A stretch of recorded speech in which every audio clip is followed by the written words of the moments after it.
नमस्कार दोस्तों, जैसा कि हम लोग चल रहे हैं बाल विकास एवं शिक्षा शास्त्र में। दोस्तों, आज हम इस वीडियो में कवर करेंगे बाल विकास एवं शिक्षा शास्त्र के चौथे चैप्टर को। दोस्तों बाल विकास एवं शिक्षा शास्त्र के चौथे चैप्टर का नाम है बालकों का मानसिक स्वास्थ्य एवं व्यवहार संबंधी समस्याएं।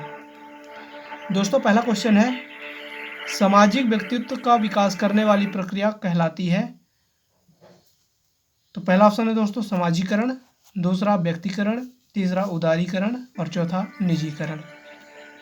दोस्तों, सामाजिक व्यक्तित्व का विकास करने वाली प्रक्रिया समाजीकरण कहलाती है, तो आपका सही आंसर हो जाएगा समाजीकरण। ओके दोस्तों, चलते हैं और आगे। दूसरा नंबर है दोस्तों, साधारण शब्दों में हम कह सकते हैं कि मानसिक स्वास्थ्य संपूर्ण व्यक्तित्व का पूर्ण सामंजस्य के साथ करना है, ऐसा कहा गया है। दोस्तों, ये कथन किसके द्वारा कहा गया ये बताना है। ऑप्शन है ड्रेबर द्वारा, हेडफील्ड द्वारा, लैडेल द्वारा, कुपुस्वामी द्वारा। तो दोस्तों, यह कथन हेडफील्ड द्वारा कहा गया, तो आपका सही आंसर हो जाएगा हेडफील्ड। ठीक है दोस्तों। तीसरा नंबर है, मानसिक स्वास्थ्य का उद्देश्य नहीं है। दोस्तों, निम्न में से मानसिक स्वास्थ्य का उद्देश्य क्या नहीं है, आपको ये बताना है। जैसे पहला ऑप्शन है अधिकतम प्रभावोत्पादकता और संतुष्टि, दूसरा है जीवन की वास्तविकताओं को स्वीकार करना, तीसरा है तेज गति से आर्थिक विकास, चौथा है व्यक्तियों का आपसी सामंजस्य। तो मानसिक स्वास्थ्य का उद्देश्य नहीं है, तो वो है दोस्तों आपका जीवन की वास्तविकताओं को स्वीकार करना। तो आपका सही आंसर हो जाएगा बी नंबर। ठीक है दोस्तों, और आगे चलते हैं चौथे नंबर पर। चौथा नंबर है दोस्तों, निम्नलिखित में से कौन सा मानसिक रूप से स्वस्थ व्यक्ति का लक्षण नहीं है। अगर कोई व्यक्ति मानसिक रूप से स्वस्थ है तो उसका गुण क्या नहीं है, इसमें ये बताना है दोस्तों। पहला ऑप्शन है स्वमूल्यांकन की योग्यता, दूसरा समायोजनशीलता, तीसरा आत्मविश्वास और चौथा ये सभी। दोस्तों, ये स्वमूल्यांकन की योग्यता, समायोजनशीलता, आत्मविश्वास, ये तीनों मानसिक रूप से स्वस्थ व्यक्ति का गुण है, लक्षण है, तो आपका सही आंसर हो जाएगा ये सभी। पांचवा है दोस्तों, मानसिक रूप से अस्वस्थ व्यक्ति में निम्न में से क्या पाया जाता है। दोस्तों, मानसिक रूप से अस्वस्थ व्यक्ति में क्या पाया जाता है, किसकी कमी होती है, तो वो बताना है आपको। पहला है आत्मविश्वास की अधिकता, दूसरा तनाव की अधिकता, तीसरा क्रोध की अधिकता और चौथा हर्ष की अधिकता। तो दोस्तों, मानसिक रूप से अस्वस्थ व्यक्ति में आत्मविश्वास की अधिकता पाई जाती है, तो आपका सही आंसर हो जाएगा आत्मविश्वास की अधिकता। छठवां नंबर है दोस्तों, निम्नलिखित में से कौन सा मानसिक रूप से स्वस्थ व्यक्ति का लक्षण नहीं है। तो जैसा पहला ऑप्शन है दोस्तों स्वमूल्यांकन की योग्यता, दूसरा समायोजनशीलता, तीसरा आत्मविश्वास और चौथा संवेगात्मक अस्थिरता।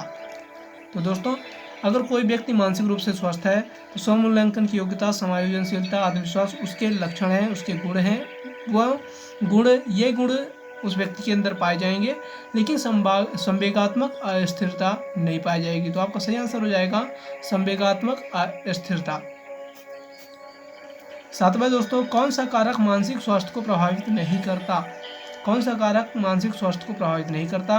तो दोस्तों, पहला है शारीरिक कारक, दूसरा है सामाजिक कारक, तीसरा है धार्मिक कारक और चौथा है आकस्मिक कारक। तो दोस्तों, धार्मिक कारक ही मानसिक स्वास्थ्य को प्रभावित नहीं करता है, तो आपका सही आंसर हो जाएगा धार्मिक कारक। आठवां नंबर दोस्तों, निम्नलिखित में से कौन सा मानसिक अस्वस्थता का कारण नहीं है। यानी ऐसा कौन सा कारण है जिसके कारण मानसिक अस्वस्थता उत्पन्न नहीं होती है। तो दोस्तों, पहला है चिंता, दूसरा है तनाव, तीसरा है निद्रा और चौथा है भग्नाशा। तो दोस्तों, तनाव के कारण मानसिक अस्वस्थता उत्पन्न नहीं होती है, या उसका मानसिक अस्वस्थता का कारण तनाव नहीं हो सकता। तो आपका सही आंसर हो जाएगा तनाव। ठीक है दोस्तों। नौवां नंबर है दोस्तों, निम्न में से कौन मानसिक रूप से स्वस्थ व्यक्ति की विशेषता नहीं है। निम्न में से कौन मानसिक रूप से स्वस्थ व्यक्ति की विशेषता नहीं है। तो जैसा पहला है आत्मविश्वास, दूसरा समायोजन की योग्यता, तीसरा तनाव और चौथा आत्ममूल्यांकन। तो दोस्तों, तनाव मानसिक रूप से स्वस्थ व्यक्ति की विशेषता नहीं है। अगर कोई व्यक्ति मानसिक रूप से स्वस्थ है तो उसके शरीर में या उसके दिमाग में तनाव नहीं होना चाहिए। तो आपका सही आंसर हो जाएगा दोस्तों तनाव। 10वां नंबर है दोस्तों, a mind that found itself. A mind that found itself पुस्तक का संबंध किससे है। दोस्तों, ये पुस्तक का नाम है a mind that found itself, ये पुस्तक का नाम है। तो इसका संबंध किससे है आपको ये बताना है दोस्तों। पहला ऑप्शन है गणित से, दूसरा मानसिक स्वास्थ्य विज्ञान से, तीसरा दर्शन शास्त्र से और चौथा है विज्ञान से। तो दोस्तों a mind that found itself पुस्तक का संबंध मानसिक स्वास्थ्य विज्ञान से है। तो आपका सही आंसर हो जाएगा दोस्तों बी नंबर, मानसिक स्वास्थ्य विज्ञान से। 11वां नंबर है दोस्तों, मानसिक स्वास्थ्य विज्ञान का उद्देश्य है। तो मानसिक स्वास्थ्य विज्ञान का उद्देश्य क्या है ये बताना है। पहला ऑप्शन दोस्तों सामाजिक विकास करना, दूसरा है सांस्कृतिक विकास करना, तीसरा है मानसिक रोगों का उपचार करना और चौथा है दोस्तों भावात्मक विकास करना। तो दोस्तों मानसिक स्वास्थ्य विज्ञान का उद्देश्य मानसिक रोगों का उपचार करना है। तो आपका सही आंसर हो जाएगा सी नंबर। ओके दोस्तों, 12वां नंबर है दोस्तों, मानसिक स्वास्थ्य विज्ञान के उद्देश्यों का एकमात्र पहलू है। तो मानसिक स्वास्थ्य विज्ञान के उद्देश्य का एकमात्र पहलू क्या है आपको ये बताना है। जैसे इसमें दिया है, पहला उपचारात्मक पहलू, दूसरा है निरोधात्मक पहलू, तीसरा है संरक्षणात्मक पहलू और चौथा है ये सभी। तो दोस्तों मानसिक स्वास्थ्य विज्ञान के उद्देश्यों का एकमात्र पहलू उपचारात्मक, निरोधात्मक और संरक्षणात्मक पहलू ये तीनों हैं। तो आपका सही आंसर हो जाएगा दोस्तों ये सभी। ठीक है दोस्तों, और चौथा नंबर है दोस्तों 13वां नंबर में पहुंच गए हम। 13वां नंबर है दोस्तों, मानसिक स्वास्थ्य विज्ञान का निम्नलिखित पहलू है सिवाय के। तो दोस्तों मानसिक स्वास्थ्य विज्ञान का कौन सा पहलू है, किसके सिवाय किसके है, तो आपको ये बताना है। पहला है संरचनात्मक पहलू के, दूसरा सांस्कृतिक पहलू के, तीसरा उपचारात्मक पहलू के, चौथा निरोधात्मक पहलू के। तो दोस्तों मानसिक स्वास्थ्य विज्ञान निम्नलिखित पहलू है सिवाय सांस्कृतिक पहलू के। तो आपका सही आंसर हो जाएगा बी नंबर, सांस्कृतिक पहलू के। ठीक है दोस्तों, 14वां नंबर है दोस्तों, निम्न में से कौन मानसिक स्वास्थ्य विज्ञान का संप्रत्यय स्पष्ट करता है। निम्न में से कौन मानसिक स्वास्थ्य विज्ञान का संप्रत्यय स्पष्ट करता है। पहला है दोस्तों असंतुलन की वृद्धि, दूसरा है असंतुलन दूर करने के उपाय, तीसरा है असंतुलित भोजन और चौथा है इनमें से कोई नहीं। तो दोस्तों असंतुलन दूर करने के उपाय ही मानसिक स्वास्थ्य विज्ञान का संप्रत्यय स्पष्ट करता है। तो आपका सही आंसर हो जाएगा असंतुलन दूर करने के उपाय। 15वां नंबर है दोस्तों, निम्न में से क्या मानसिक रूप से स्वस्थ बालक की विशेषता नहीं है। निम्न में से क्या मानसिक रूप से स्वस्थ बालक की विशेषता नहीं है। 15वां नंबर है दोस्तों, निम्न में से क्या मानसिक रूप से स्वस्थ बालक की विशेषता नहीं है।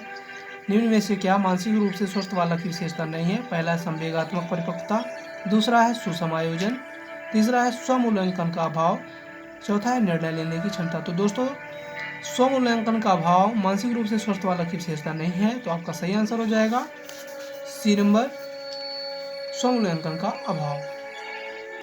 16वां नंबर है दोस्तों, मनोविश्लेषणात्मक सिद्धांत का प्रतिपादन किसने किया था। मनोविश्लेषणात्मक सिद्धांत का प्रतिपादन किसने किया था। पहला है B.F. स्किनर ने, दूसरा है कॉयलर ने, तीसरा है फ्रायड ने और चौथा है वाटसन ने। दोस्तों मनोविश्लेषणात्मक सिद्धांत का प्रतिपादन फ्रायड ने किया था। आप इसको दिमाग में बैठा लेंगे दोस्तों कि मनोविश्लेषणात्मक सिद्धांत का प्रतिपादन फ्रायड ने किया था। किसने किया था, फ्रायड ने। 17वां नंबर है दोस्तों, मानसिक स्वास्थ्य और सीखने में सफलता, मानसिक स्वास्थ्य और सीखने में सफलता के बीच कैसा संबंध होता है। तो दोस्तों मानसिक स्वास्थ्य और सीखने में सफलता के बीच कैसा संबंध होता है आपको ये बताना है। ऑप्शन दिया है 0, दूसरा ऋणात्मक, तीसरा घनिष्ठ और चौथा है सकारात्मक। तो दोस्तों मानसिक स्वास्थ्य और सीखने में सफलता के बीच घनिष्ठ संबंध होता है। तो आपका सही आंसर हो जाएगा घनिष्ठ, जो कि सी नंबर पर है। ठीक है दोस्तों, 18वां नंबर है दोस्तों, मानसिक रूप से अस्वस्थ व्यक्ति में आत्मविश्वास, निष्ठा, लगन आदि गुणों का विकास नहीं हो पाता। तो यह कथन कैसा है, सत्य है असत्य है, आपको ये बताना है दोस्तों। तो पहला है सत्य, दूसरा असत्य, तीसरा ज्ञात नहीं किया जा सकता, चौथा इनमें से कोई नहीं। तो दोस्तों मानसिक रूप से अस्वस्थ व्यक्ति में आत्मविश्वास, निष्ठा, लगन आदि गुणों का विकास नहीं किया जा सकता है, आप लोग जानते हैं। तो इसका आंसर हो जाएगा सत्य। ठीक है दोस्तों, 19वां नंबर है दोस्तों, शारीरिक स्वास्थ्य एवं मानसिक स्वास्थ्य में कैसा सहसंबंध पाया जाता है। शारीरिक स्वास्थ्य एवं मानसिक स्वास्थ्य में कैसा सहसंबंध पाया जाता है। तो दोस्तों पहला है धनात्मक, दूसरा ऋणात्मक, तीसरा ए और बी दोनों यानी धनात्मक और ऋणात्मक दोनों और चौथा इनमें से कोई नहीं। तो दोस्तों शारीरिक स्वास्थ्य एवं मानसिक स्वास्थ्य में धनात्मक सहसंबंध पाया जाता है, तो आपका सही आंसर हो जाएगा धनात्मक सहसंबंध। ठीक है दोस्तों। 20वां नंबर है दोस्तों, मानसिक अस्वस्थता के कारण बालक प्रायः क्या हो जाते हैं, कैसे होते हैं, आपको ये बताना है। पहला है विवेकशील होते हैं, दूसरा मंदबुद्धि होते हैं, तीसरा सामान्य बालकों से भिन्न होते हैं, चौथा उपरोक्त में से कोई नहीं।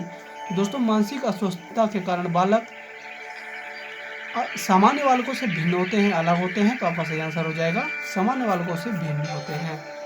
21वां नंबर है दोस्तों, और यह है इस वीडियो का आखिरी क्वेश्चन है।